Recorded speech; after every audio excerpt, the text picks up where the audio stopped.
ఇక title poster లో Ram Charan look ఉన్నది చూడండి, వాడి తస్సదియా చూస్తుంటేనే సురుక్కుమంటుంది. ఆ సూపుల్లో మెరుపు కనిపిస్తుంది.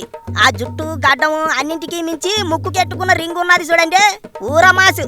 అంతా చూస్తుంటే రంగస్థలం సినిమాకి అమ్మ మొగుళ్ళ ఉండేట్టుంది సినిమా.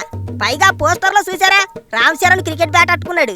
చుట్టూ స్టేడియం కనిపిస్తుంది, ఫ్లడ్ లైట్లు వెలుగుతున్నాయి. అంటే మొదటి నుంచి అనుకున్నట్టే cinema power cricket back drop తోనే నడుస్తుందని చెప్పకనే చెప్పారు. కానీ చరణ్ మాసు మసాలా లుక్ ఉంది చూడండి, ఆ లుక్కే ఒక్కొక్కడికి దిమ్మ తిరిగి మైండ్ బ్లాక్ అయిపోతున్నది. రంగస్థలం సినిమాలోనే మాసు ఇరగదీశాడంటే దానికి డబుల్ మాసుగా ఉన్నాడు పెద్ద సినిమాలో. నోట్లో సుట్టెట్టుకొని కాలుస్తా సురుసురుమని చూస్తున్న ఆ సూపులు చూస్తుంటే సినిమా బాక్స్ ఆఫీస్ ని బద్దలు చేస్తుందిరా అన్నట్టే అనిపిస్తుంది. డైరెక్టర్ బుచ్చిబాబు ఏటి ప్లానింగ్ చేశాడో మరి ఏటో కానీ ఒక్క లుక్ తోనే ఫ్యాన్స్ కి మంచి కిక్ ఇచ్చేశాడు. పల్లెటూరులో మొదలై ఢిల్లీ దాకా పార్లమెంటు దాకా వెళ్ళేట్టుంది సినిమా. మరి ఎటు చేశాడో ఏమో కానీ అన్ని సినిమా వచ్చాక తెలుస్తుంది.